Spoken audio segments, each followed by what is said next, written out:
Shit, Victor.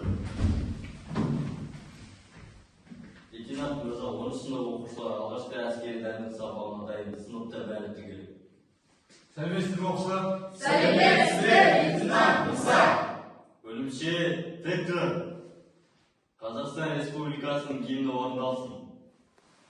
Алтын аспаны, алтыннан даласы, ерліктің дастаны, еліме қарашы, ержеткен, ерлеген даңқымыз шықты ғой, намысын бермеген қазағым мықты ғой. Менің елім, менің жерім, гүлім болып, егілімін, жырым болып, төгілемін елім, туған жерім менің, Қазақстаным. Еркін тұр, отырамыз. Бүгінгі сабақтың тақырыбы Калашников автоматты қол пулеметін жартылай бөлшектеу және жинақтау. Сабақтың мақсаты Калашников автоматты және қол пулеметін атқаратын қызметін біледі. Автоматты жартылай бөлшектеу және жинақтап үйренеді. Бүгінгі сабақты жаңа тақырыпты бастамас бұрын үй тапсырмасын қайталап өтейік. Өткен тақырып бойынша сұрақтарға жауап берейік. Yarası. Автомат 74 салмағанда 3'te 600. Дұрыс жауап мı? Дұрыс. Келесі. Мәрғалым. Оғаттардың сыйымдылығы қанша? Оғаттардың сыйымдылығы қанша деді? 30. Дұрыс па?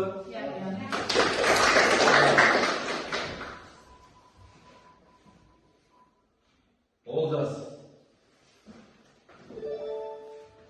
Әскери бөлімдегі автомат сақтауға кім жауап береді? Бөлімше командирі. Дұрыс па? Келесі. Айлау. Автоматтың үкіметтің айырмашылығы. Автоматтың салмағы 3'te 600 болса, үкіметтікі 5'te 7 болады. Және де олардың тірекші болады. Тірекші айырмашылығы. Олжандардың айырмашылығы бар ма? Бар, автоматта 30 болса, үкіметті 45 болады. Дұрыс па?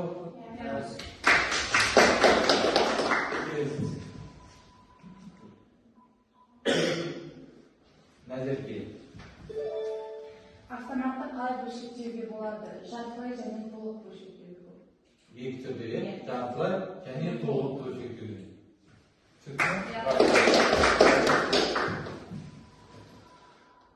Соңғы сұрақ бізде Аружан. AK-74 мылтығының калибр қанша? 3'te 600. Жоқ. Калибрі. 5.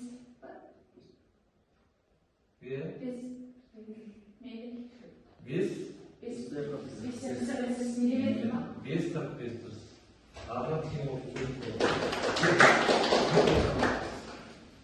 Балалар видеоға назар аударамыз. Просто тоғжаттарды алдық, оқытаймыз, аспанға қаратып, оқпарын жоқпаға тамыршылықпен басып тексереміз. Финалда алушының күнінің ұясына кесіп қойып, соны созбаңыз итеріп, финал алып шығамыз. Одан кейін оң-оңмен бас жаққа барып сүңгіні аламыз. Сүңгіні алдық, қайтармау механизмді алдан жаймен итереміз, ауыл қорабының қақпағын аламыз. Одан кейін қайтармау механизмінің өзін. Балалар, видеодан не байқадыңыздар? Автомат шашашардан. Жартылай бөлшектеу, бүгінгі сабақта енді біз практикалық жүзінде автоматты жинақтау, бөлшектеу практика жүзінде көрсетеміз. Ал енді оқушылар сіздерге келесі тапсырма автоматтың бөлшектерді 2 топқа сіздерге бөліп берейін, атауларын атап берсеңіздер.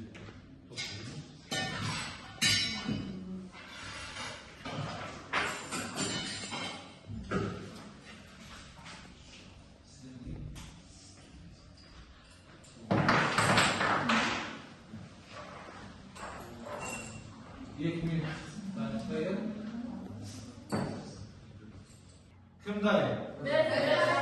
Ama Мендегі берген автоматтың мөлшері бұл оңғы қасымасының бар газ түтігі. dürüst. Мендегі бөлшек автоматтың оң шатағы. İlk Мендегі бөлшек ұлы қорашының тақтағы. dürüst. Мендегі берген бөлшек автоматтың сүмбі деп аталады. Dürüst. Мендегі бөлшек ұлы қорашының. Gelin kuşlar. Мендегі бөлшек газ қошынды бекітпе жақтауы. Dürüstler. Ondan bölşek atağı ekti. Ekti. Мен қолымдағы қайтармалы механизм. Dürüst. Bana benim bölüşe jabdықталып, Керек жоқ. жабдықталған финал. Мендегі бөлшек тежелгіш конденсатор. Dürüstler. Ал енді оқушылар, мына автоматта сіздерге жартылай бөліктеу және жинақтаудың ретті сіздерге көрсетейін. 2 топ жаныма кесіңіздер.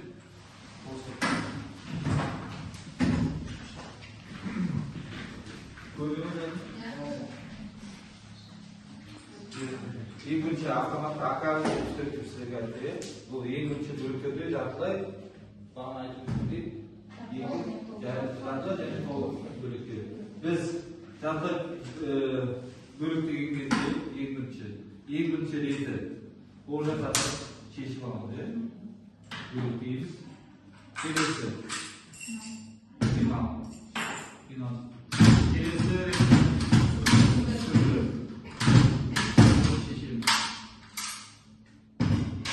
сөндір. Тежеуіш айол. Тежеуіш компенсатор. Келесі реті видеода көргендей оңғы қорабының қайтармалы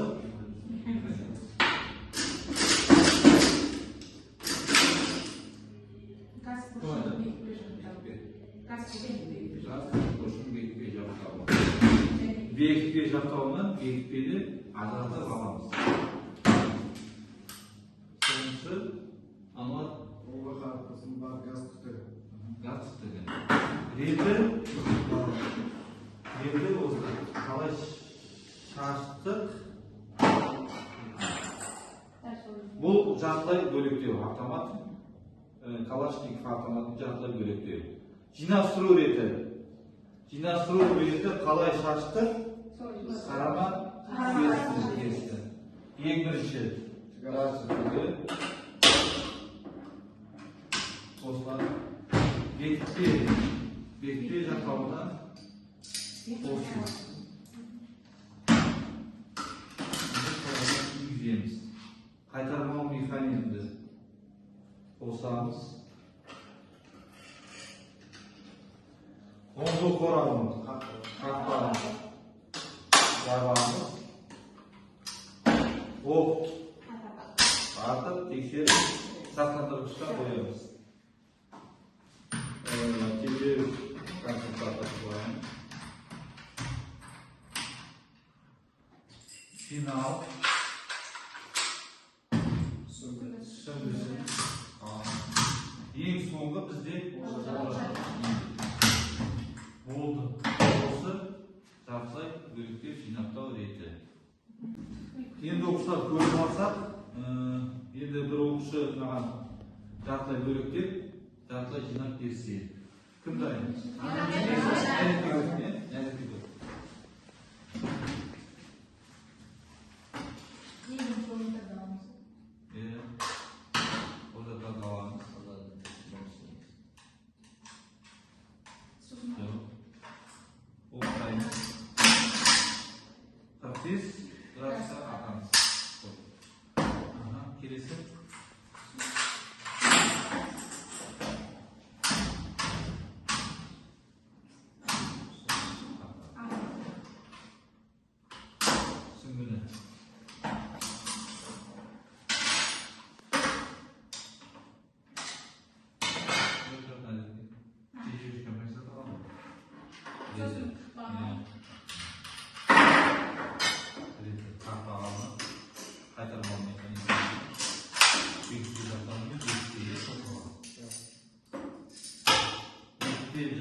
бекітпе жақтауын ажыратамыз. Келесі Газ түтігі. газ түтігін қалған бөліктер бар ма? Бөлшектер? Дұрыс па бәрі? Енді маған қайсар? Жақсы жинақтап берсең. Айтып. Газ түтігін дейміз.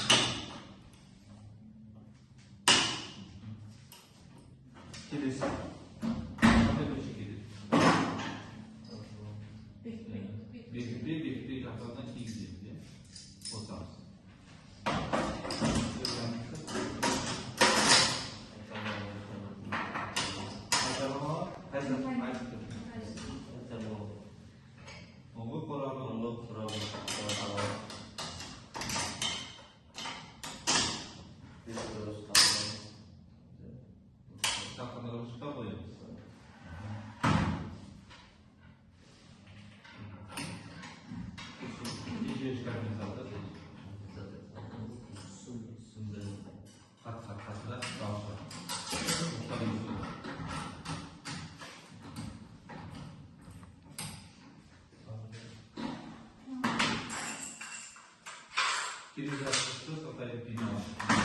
Ең соңғы бізде оларға киіледі. Слот көзі толықтай жинақтау. Бүгінгі сабағымызды қорытындылай келе сіздерге екі топқа тапсырманы берейін. Автоматты сіздерге бірінші топқа автоматты жақтар жинақтау тәртібі ретін көрсетемін. Екінші топ сіздерге тапсырма. Автоматты жақтар бөлшектеу тәртібі ретін көрсетемін.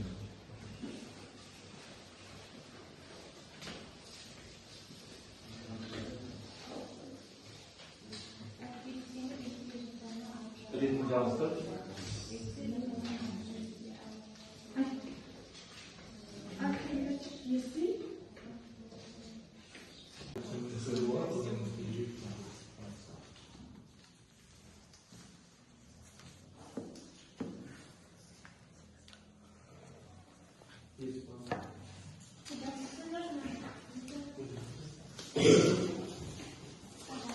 Конденсатор ажырату, төртчі ол.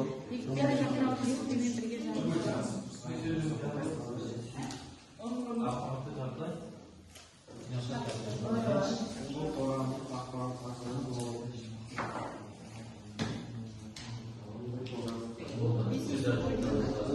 қай топ дайын? Дайын болған топ ортаға шығып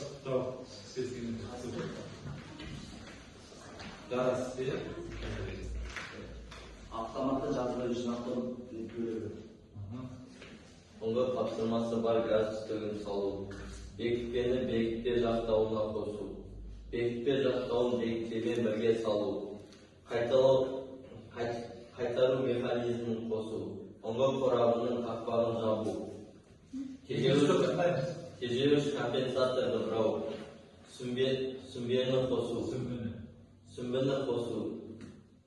Дүрдегі яшыққа керек жарақ пеналын салу. Оқжатарды салу. Екінші топ дұрыс па?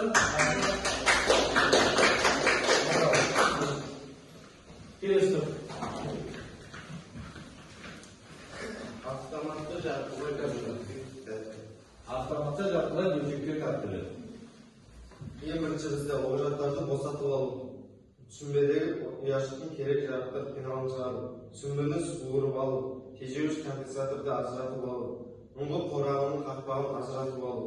Қайтару механизмін шығарып алу. Бекітпе жақтауының бекітпемен бірге ажыратып алу. Бекітпенің бекітпе жақтауынан ажыратып алу. Ұңғы қапсырмасы бар газ түтігін ажыратып алу. Дұрыс па? Сабақ түсіндіңіз ме? Сұрақтарыңыз бар ма? Жоқ. Сұрақтарыңыз жоқ болса, үй тапсырмасы сіздерге 68-ші бетте 2-ші параграф. Оны оқып, сұрақтарына жауап беріп келеміз. Осымен сабағымыз, бүгінгі сабағымыз аяқталды. Болатқан еді. Бөлімше Бекер.